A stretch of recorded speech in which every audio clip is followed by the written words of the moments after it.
دین اسلام کی تعلیمات سے متاثر ہونے کے بعد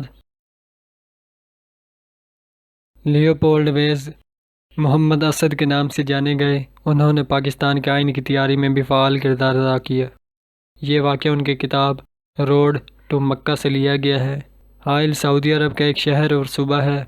حائل سے روانگی کے دوسرے دن سورج غروب ہونے کو تھا جب ایک بڑا اور سیاہ سانپ اچانک ہمارے راستے سے سرسراتا ہوا گزرتا ہے۔ تقریباً ایک بچے کے بازو جتنا موٹا اور گز پر لمبا وہ سانپ رکتا ہے اور ہماری جانب دیکھتا ہے۔ میں نے فوراً کاٹھی سے اتر کر اس پر نشانہ تان لیا، ساتھ ہی پیچھے سے منصور کی آواز آئی، گولی مت چلانا۔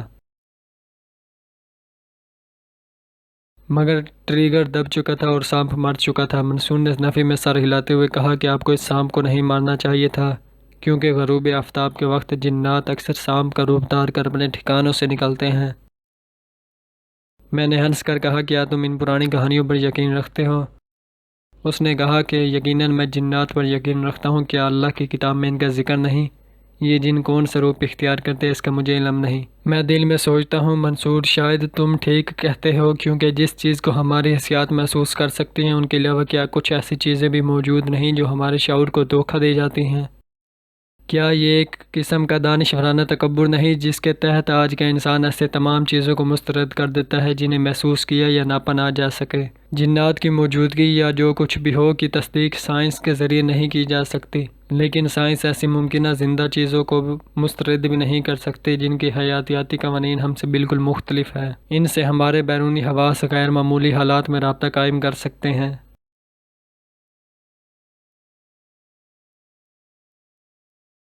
میں نے منصور سے باتیں کرتے ہوئے کہا کہ کیا یہ ممکن نہیں کہ ان نامعلوم دنیاؤں کے اور ہمارے راستے کبھی کبھار کسی مقام پر مل جائیں اور ایسے عجیب و غریب حالات کا ظہور ہو جنہیں انسان کے تخیل نے بھوت پریت اور دیگر مافوق الفطرت مخلوقات قرار دیا ہے۔ جب سے میں اپنے اونٹ پر دوبارہ سوار ہوا ہوں یہی سوالات میرے ذہن میں چل رہے ہیں۔ میں زیر لب مسکراتے ہوئے اس شخص کا یقین نہیں کر رہا تھا جس کی پرورش نے اسے ان لوگوں کی نسبت زیادہ موٹی خال والا بنا دیا تھا اور جو ہمیشہ فطرت کے قریب زندگی گزارتے ہیں۔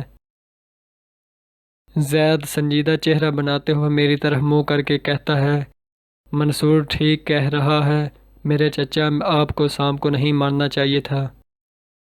کئی سال پہلے کی بات ہے، جب میں نے حائل کو چھوڑا میں نے عراق جاتے ہوئے ایک سانپ کو مار ڈالا تھا۔ وہ غروب آفتاب کا وقت تھا۔ تھوڑی دیر بعد جب ہم نماز مغرب ادا کرنے کے لیے رکے تو مجھے لگا جیسے میری ٹانگوں پر بہت زیادہ بوجھ ڈال دیا گیا ہو۔ پھر میرا سر جلنے لگا اور میرے سر میں پانی کے زور سے گرنے جیسا شور ہونے لگا۔ میری ٹانگیں آگ کی طرح جل رہی تھی اور میں سیدھا کھڑا بھی نہیں ہو سکتا تھا۔ زید بتا رہا تھا کہ وہ ایک خالی بوری کی طرح زمین پر آ گرا۔ میرے ہر طرف اندھیرا ہی اندھیرا چھا گیا۔ مجھے یاد نہیں کہ اس اندھیرے میں کتنی دیر رہا، لیکن اتنا ضرور یاد ہے کہ میں آخر کار اٹھ کھڑا ہوا۔ ایک نامعلوم شخص میرے دائیں طرف تھا اور دوسرا بائیں طرف، اور وہ مجھے ایک وسیع حال میں لے گئے جو لوگوں سے بھرا ہوا تھا۔ وہ خوشی میں ادھر سے ادھر آ جا رہے تھے اور آپس میں باتیں کر رہے تھے۔ کچھ دیر بعد لگا کہ یہ دو گروہ ہیں جو ایک عدالت کے سامنے پیش ہیں۔ پیچھے ایک چھوٹے قد کا شخص چبوترے پر بیٹھا تھا۔ وہ قاضی یا سردار یا اس قسم کا کوئی شخص لگ رہا تھا۔ اس وقت اچانک مجھے معلوم ہوا کہ میں ملزم ہوں۔ کسی نے کہا اس نے غروب آفتاب سے پہلے ایک جن کو رائفل کی گولی سے مار کر ہلاک کر دیا ہے۔ یہ قصوروار ہے، ان کے مخالف گروہ نے کہا، لیکن اسے معلوم نہیں تھا کہ وہ کسی جن کو مار رہا ہے اور اس نے ٹریگر دباتے ہوئے خدا کا نام لیا تھا۔ لیکن الزام لگانے والا گروہ دوبارہ چیخا، اس نے ایسا نہیں کہا، جبکہ دوسرے گروہ نے دوبارہ ایک آواز میں کہا اس نے خدا کا نام لیا تھا۔ کچھ دیر یہ سلسلہ جاری رہا، الزام لگتا اور اس کا دفاع ہوتا رہا، حتیٰ کہ دفاع کرنے والا گروہ زور پکڑ گیا اور پیچھے بیٹھے قاضی نے فیصلہ دیا۔ اسے معلوم نہیں تھا کہ وہ کسے مار رہا ہے اور اس نے خدا کا نام لیا تھا، اسے واپس لے جاؤ۔ جو دو افراد مجھے یہاں لائے تھے انہوں نے مجھے بازوؤں میں اٹھایا اور اسی محیب اندھیرے کے راستے سے واپس لے گئے اور مجھے زمین پر لٹا دیا۔ میں نے اپنی آنکھیں کھولی، میں نے خود کو اناج کی کچھ بوریوں کے درمیان میں پایا۔ ان کے اوپر خیمے کا ایک حصہ پھیلا ہوا تھا تاکہ مجھے سورج کی روشنی سے بچایا جا سکے۔ یہ دن کے آغاز کا وقت لگ رہا تھا اور میرے ساتھیوں نے یقیناً پڑاؤ ڈالا ہوا تھا۔ کچھ فاصلے پر میں اپنے اونٹوں کو چرتا دیکھ سکتا تھا۔ میں اپنے ہاتھ اٹھانا چاہتا تھا لیکن میری ٹانگیں بہت بے جان تھی۔ جب میرا ایک ساتھی مجھ پر جھکا تو میں نے کہا کافی۔ کچھ دور میں نے کافی کا ہاؤن میں پیسے جانے کی آواز سنی۔ میرا دوست چھلانگ لگا کر کھڑا ہو گیا، یہ بول رہا ہے، یہ بول رہا ہے، اسے ہوش آ گیا ہے۔ اور انہوں نے مجھے تازہ گرم کافی دی۔ میں نے پوچھا کیا میں ساری رات بے ہوش رہا ہوں؟ انہوں نے جواب دیا ساری رات، پورے 4 دن تک تم ہلے تک نہیں۔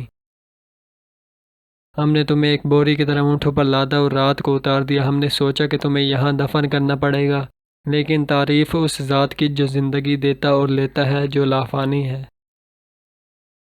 تو آپ نے دیکھا میرے پیارے چچا، غروب آفتاب کے وقت سانپ کو نہیں مرنا چاہیے۔ میرا آدھا دماغ زید کی کہانی پر ہنس رہا ہے، تو باقی دماغ اندھیرے میں غیر مرئی قوتوں کو محسوس کر رہا ہے۔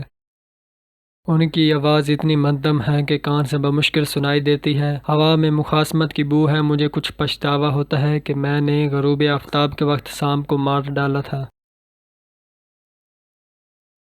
خواجہ حسن نظامی سلسلہ چشتیہ کے صوفی اور اردو زبان کے ادیب تھے۔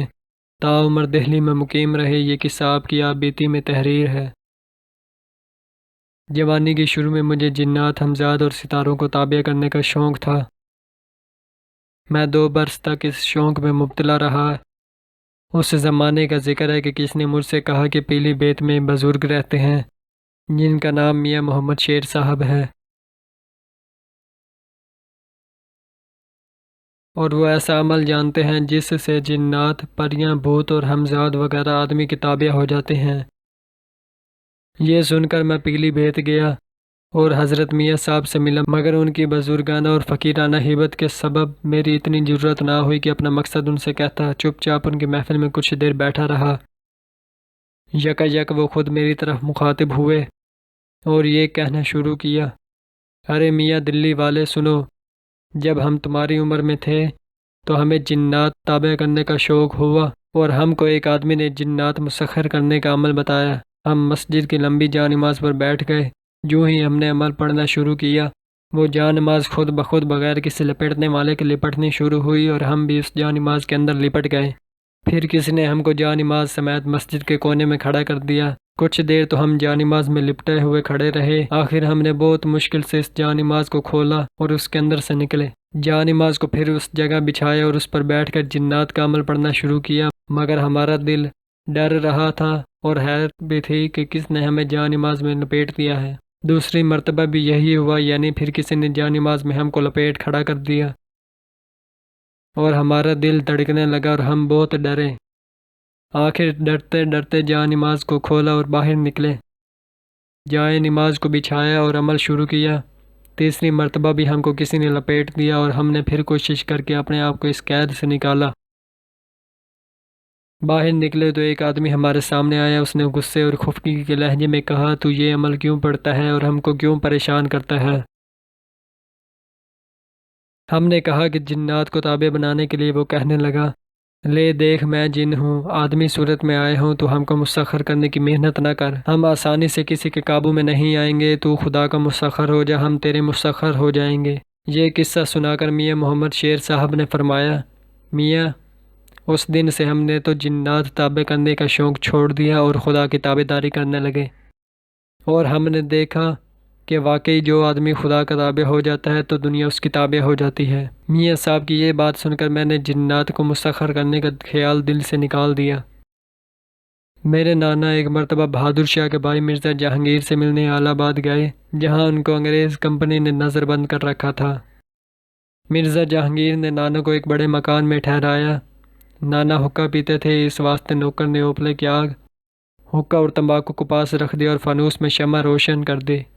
نانا عشاء کی نماز پڑھ کر پلنگ پر لیٹ گئے۔ سامنے شمع روشن تھی۔ وہ لیٹے ہوئے حقہ پی رہے تھے کہ ایک ایک ہی کسی نے ان کے پلنگ کو اوپر اٹھا لیا۔ پلنگ زمین سے 2 گز اونچا ہو گیا۔ نانا گھبرا کر اٹھ بیٹھے اور انہوں نے پلنگ کے نیچے جھانک کر دیکھا، مگر کوئی چیز دکھائی نہ دی۔ جس دالان میں ان کا پلنگ تھا اس میں 3 در تھے اور پلنگ بیچ کے در میں بچھا ہوا تھا۔ کسی نے اس پلنگ کو اونچا کر کے بیچ کے در سے اٹھایا اور آخری تیسرے در میں لے جا کر بچھا دیا۔ جب پلنگ زمین پر بچھ گیا تو نانا جان پلنگ سے اترے اور انہوں نے پلنگ گھسیٹا اور پھر بیچ کے در میں بچھا دیا۔ تھوڑی دیر کے بعد پھر پلنگ اٹھا اور خود بخود تیسرے در چلا گیا۔ نانا پلنگ کو گھسیٹ کر پھر بیچ کے در میں لے آئے، یہاں تک کہ تیسری مرتبہ بھی ایسا ہی ہوا۔ تیسری مرتبہ بھی نانا پلنگ کو گھسیٹ کر بیچ کے در میں لے گئے۔ تب ایک سایہ سا نمودار ہوا جو فانوس کے پاس گیا اور شمع خود بخود گل ہو گئی۔ نانا اٹھے اور انہوں نے گندھک لگی سلائی آگ پر رکھ دی اور اس کو روشن کر کے شمع دوبارہ جلا دی۔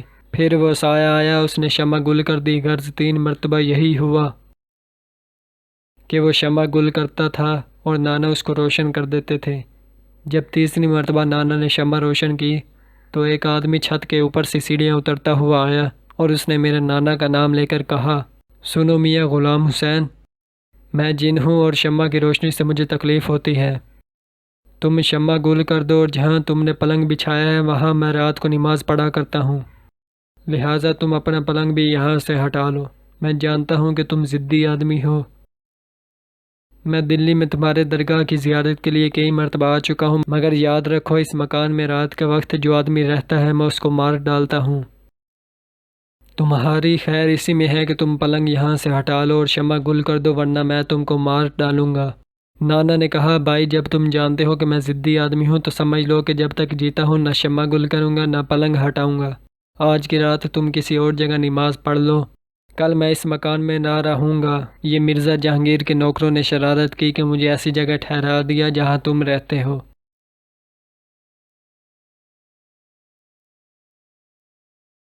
یہ بات سن کر وہ جن ہنسا اور اس نے کہا، اچھا میاں، آج رات میں کہیں اور چلا جاؤں گا مگر کل یہاں نہ رہنا۔ یہ کہہ کر وہ غائب ہو گیا۔ دوسرے دن میرے نانا مرزا جہانگیر سے ملے اور ان کو بہت برا بھلا کہا کہ تم نے مجھے جنات کے مکان میں کیوں ٹھہرایا۔